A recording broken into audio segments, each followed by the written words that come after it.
और इस प्रेस वार्ता में आए हुए सभी पत्रकार भाई और बहन, आपको सवेरे सवेरे कष्ट दिया गया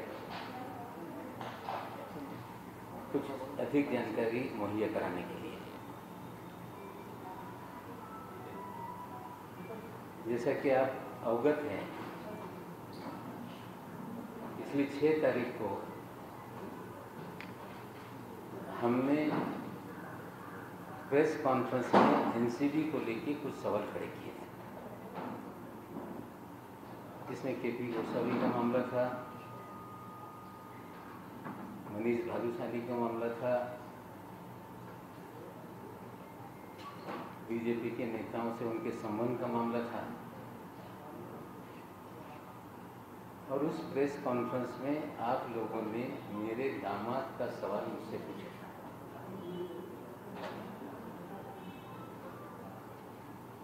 उस समय भी मैंने कहा था कि 13 जनवरी के रोज जब समीर खान की गिरफ्तारी हुई,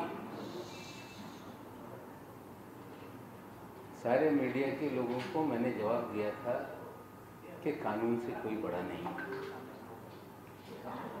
कानून अपना काम करेगा और देश की न्याय व्यवस्था में मुझे पूरा विश्वास है। ये बयान उस समय हमने 13 जनवरी को दिया था। पिछले प्रेस कॉन्फ्रेंस में भी हमने इतना ही कहा था,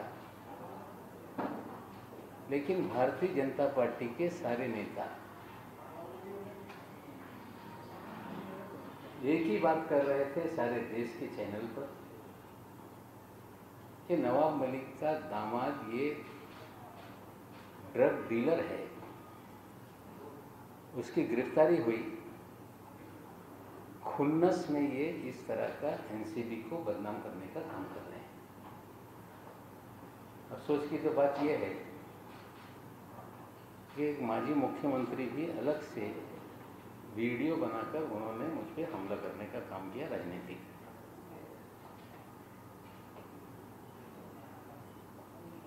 लेकिन 27 तारीख के दिन एनडीपीएस के स्पेशल कोर्ट ने समीर खान और उसके साथ 2 अन्य सह आरोपियों को, करण सजलानी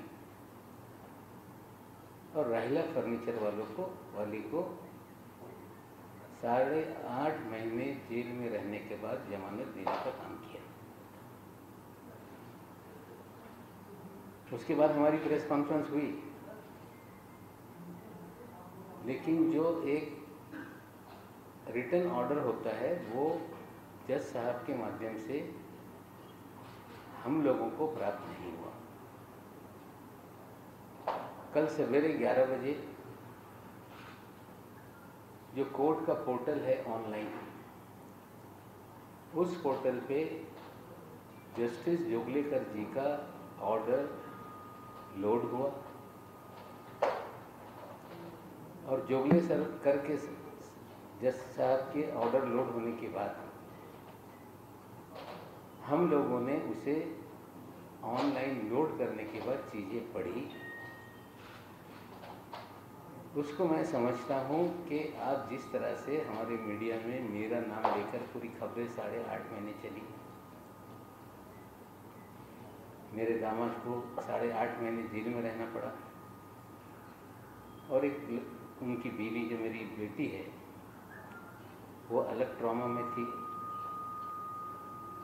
उसके 2 छोटे छोटे लड़के जो अलग तरह से उनके दिमाग पे असर हुआ, वो समाज में किसी से मिलने के लिए तैयार नहीं, सिर्फ या मेरे घर पे या मेरी दूसरी बेटी है उसके घर पे या घर के 4, 6, 10 लोगों के अलावा वो किसी से मिलते नहीं। इस तरह का हालात घर में है। लेकिन कल जो आदेश आया उससे पहले की घटनाक्रम मैं आपके सामने रखना चाहता हूँ।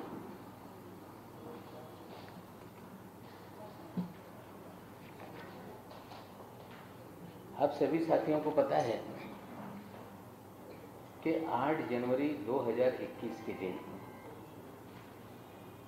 एनसीबी ने पत्रकारों को बताया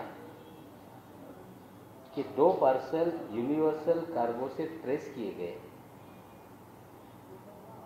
जो करण सजलानी ने विजय शर्मा नाम की किसी व्यक्ति को शिलोंग भेजने के लिए बुक किया था।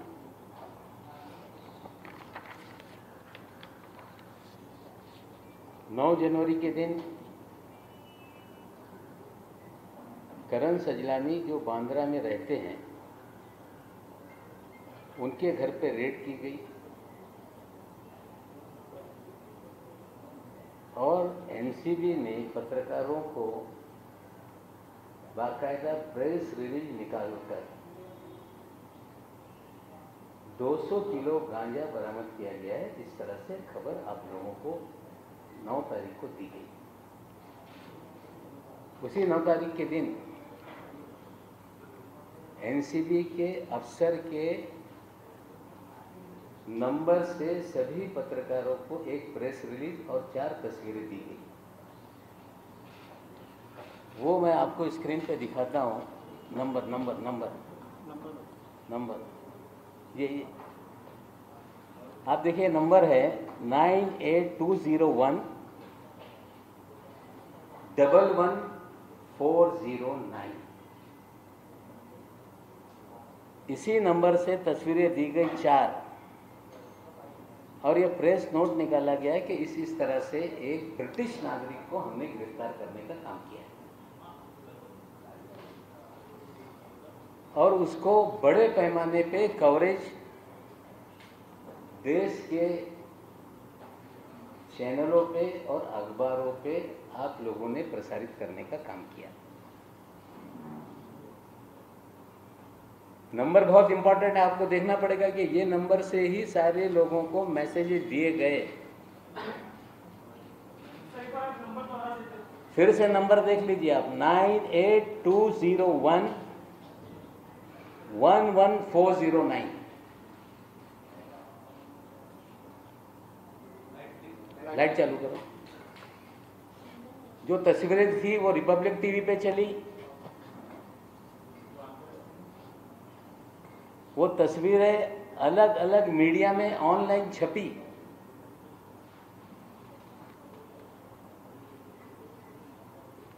उसके बाद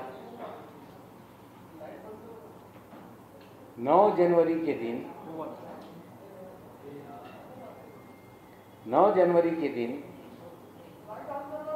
लाइट चला। 9 जनवरी के दिन एक लड़की के पास से 7.5 ग्राम गांजा पकड़ा गया। शाइस्ता फर्नीचर वाला का नाम सामने आया। 7.5 ग्राम। और उस महिला को उसी दिन जमानत दे दी गई।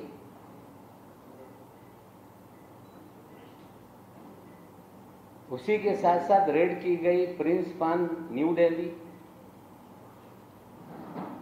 उसी के दिन रेड की गई हाउस ऑफ पान गुड़गांव। उसी दिन रेड की गई रॉयस पान नोएडा। उसी दिन रेड की गई सांझा पान गुड़गांव। उसी दिन रेड की गई पंचायत दिल्ली, नितिन बेंगलोर, जीतू हर्बल टबैको, मुच्छड़ पान वाला और समीर खान के यहाँ जो मेरा दामाद है। उसी दिन उसको, अभी उसकी बात नहीं करता हूँ। उसके बाद रामपुर में एक रेड हुई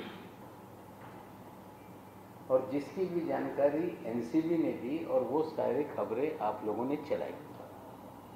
एक उसकी जानकारी के लिए, एक मैं